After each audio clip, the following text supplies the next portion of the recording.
but the sunlight hits in so many ways. Grab my shades and hit the streets, no plan. Chasing vibes like seashells in the sand. আড়াইটা নাগাদ শুলাম, এবারে সকালবেলা 5:30 বাজে মাত্র আমি উঠলাম, উঠে বসেছিলাম একটু, 5:30 মতো দরজাটা বেশ খুলে না বাইরে ওয়েদারটা ভালো। একবার দেখো, ঠান্ডা মুষলধারে বৃষ্টি।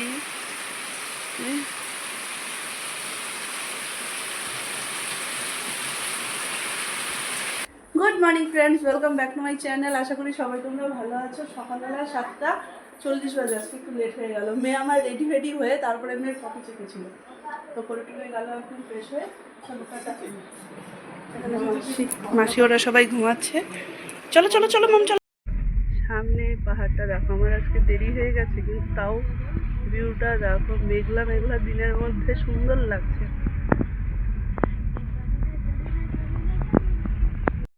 মেয়ের বাস তো মানে ছাড়েনি, কিন্তু যাওয়ার পরে আমি দাঁড়াইনি, 1 মিনিট দাঁড়ালাম, তারপরে ছাড়লো। তো বাস পেছনে আসছে, এ বললো চলো সামনের দিকে একটু ঘুরে আসি। আমি সামনে একটু বেরোলাম, এবারে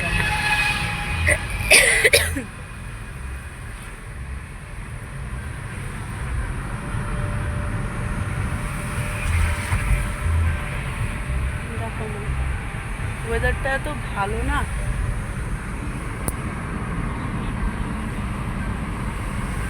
চলে এই সামনের থেকে টার্ন নিয়ে নিব।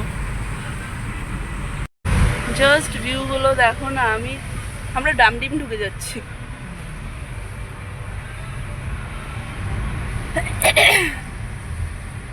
ছেড়ে দাও, এখান থেকে ওটার নাও, অনেক দূর চলে এসেছি। এখান থেকে যদি ওয়েদার ভালো থাকে না, কাঞ্চনজঙ্ঘা দেখা যায়।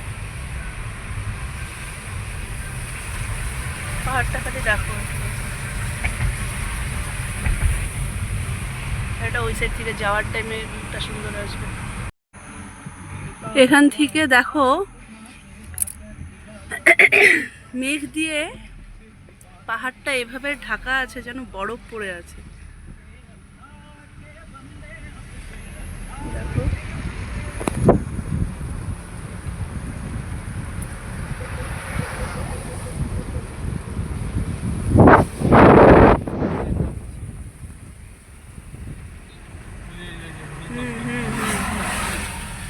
ঠিক আছে, আমি দেখছি।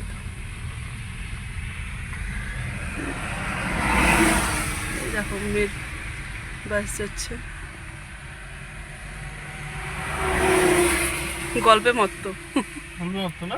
হ্যাঁ চলো এবারে বাড়ির দিকে রওনা দিই।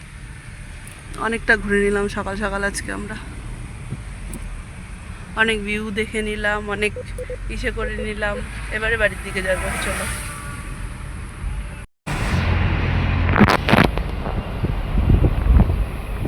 জান্নাত জান্নাত।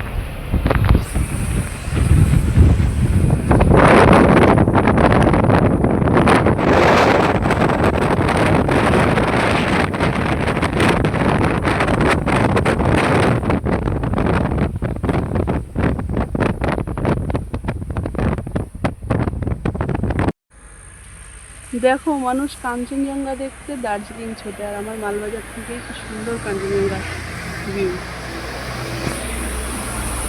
এই যে দুটো ইসে দেখা যাচ্ছে, ফুলটা এখনো আসছে না, কেননা কি ওয়েদারটা একটু মেঘলা মেঘলার জন্য, কিন্তু এই যে দুটো ইসে দেখতে পাচ্ছ, এই যে পুরো সাদা ইসেটা এখানে পুরোটাই বোঝা যাচ্ছে, আশা করছি বুঝতে পারছো।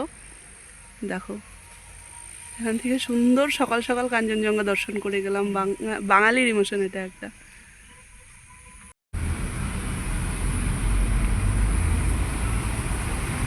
এত সুন্দর জায়গায় থাকি তো বলবো না, হ্যাঁ। আমরা হচ্ছে ওই যে ঘুরে এলাম, তারপরে যুদ্ধ শেষ হলো, মা ছেলেকে পাঠালো, এই যে এবার দু বোনে বসেছে দেখো, সবাই মিলে একটু চাটা খাওয়া হলো, এখন মাসি বেরোবে। কোথাও যাব ঘুরতে, কোথাও ঘুরতে যাব। কবে? তুলসী বাড়ি যাবো, তুলসী বাড়ি। জামা মাসি তুলসী বাড়ি। আমি তো আমার বাড়িতে বলি তো পাপানকার গিলোতে, মানে তুমি আর কোথায় ঘুরতে যেতে চাও? আমার একটাই শখ আছে, লাস্ট তুলসীবাড়ি যাবো। মামা, মামাকে বলি, মামা তুই তুলসী বাড়ি নিয়ে যাবি? আমি রাজি, আমিও রাজি। হ্যাঁ মামা, আমাদের একবার কমেন্টে জানিও দাদু নিয়ে যাওয়া নাকি। মামা আমাদের যাওয়ার একবার ইচ্ছা, আমাদের একটু তুলসী বাড়ি যাওয়ার খুব ইচ্ছা।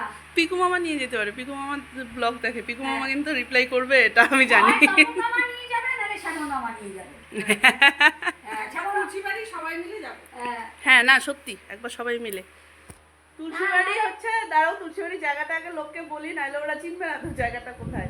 তুলসীবাড়ি হচ্ছে আসামে ওই গৌরীপুরের সাইডের একটা জায়গা, নদী পার করে। ব্রহ্মপুত্র নদী পার করে ওই চর ছিল, এখন ওই জায়গাটা হয়তো নদী হয়ে আমরা গেছে বা চর ছোটবেলায় হয়ে ওখানে গেছে। অনেক গিয়েছি, তো আমাদের ওটা মামার হচ্ছে বাড়ি।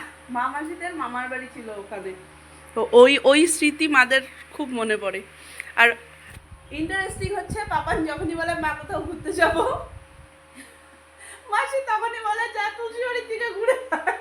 না না, কত ছোটবেলায় গরুর গাড়ি করে, তারপরে সাইকেলের পিছনে, মামাদের সাইকেলের পিছনে করে আমরা তুলসী বাড়ি গেছি। হ্যাঁ? তাই গরুর গাড়িতে উঠছো তোমরা? গরুর গাড়িতে উঠছি। আমি তো সাইকেলের পিছনে উঠে গেছি, সাইকেলের পিছনে উঠছি, গরুর গাড়িতে উঠছি। 2 বার গেছি মামার সাথে। হ্যাঁ, 8 মাইল 10 মাইল। তাহলে এখন ওইখানে গিয়ে 10-12টা সাইকেল ঠিক করতে লাগবে। মানুষ ক্যান্ডিডেট আমরা এত বললাম। সাইকেলে বসতে পারবো না। এখন তো আর সাইকেলে বসার মতন শক্তি নাই।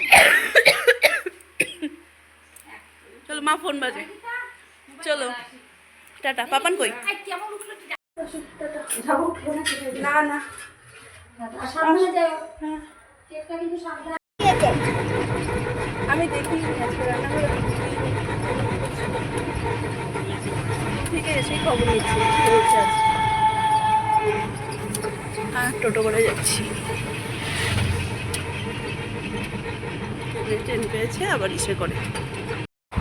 মেয়েকে আমার দেখো, এখানে দেখো বোর্ডটা নিয়ে নিয়েছে ক্যালেন্ডারের ওখানে, ও এখানে ক্লাস করাচ্ছে। এতক্ষণ সবার প্রেজেন্ট মানে রোল কল করালো, এবারে হচ্ছে এখানে বোর্ডে লেখাচ্ছে। খাওয়া দাওয়া কমপ্লিট, এবারে এটাকে শুতে নিব। মামা মা চলো চলো চলো চলো চলো। 8টা বাজে, আজকে আমাদের পাঠ আছে বলদেব সঙ্গের। তো আমি যাচ্ছি একটু মন্দিরে, শরীরটা চলছে না, যাওয়ার ইচ্ছা একদম করছে না, কিন্তু না গেলে চলবে না, যেতেই হবে। একটু গিয়ে আসি, পরে আমি আসলে মা যাবে।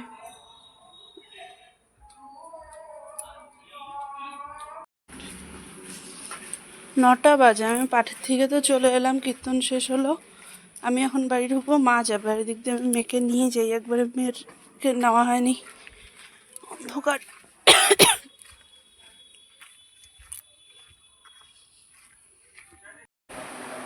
সাড়ে 10টা বাজে, খাওয়া দাওয়া সবারই কমপ্লিট। আমি মেয়েকে নিয়ে আসলাম পড়া থেকে, মানে পাঠ থেকে আসার টাইমে মেয়েকে নিয়ে আসলাম, যেমনটা দেখলে। আমি বাড়ি ঢুকলাম, মা গেল পাঠে, এখনও পাঠ শেষ হয়নি, তো মা এখনও আসেনি। সবার খাওয়া দাওয়া কমপ্লিট বলতে বাবা আজকে সারপ্রাইজ ভিজিট দিল। তো তোমার হচ্ছে আসার কথা ছিল না, তো চলে এলো। তো যাই হোক, আসলো ভালোই হলো।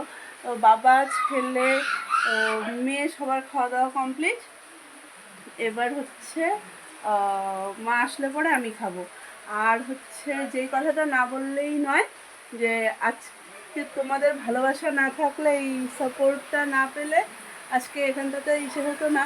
আজকে আমার হচ্ছে 1000 সাবস্ক্রাইবার পূরণ হলো। এভাবে ভালোবাসা দিয়েও মন থেকে একদম, মানে বিশেষভাবে থ্যাংক ইউ। আচ্ছা, এই দিনটা আমার কাছে একটা স্পেশাল ডে হিসেবে থাকলো।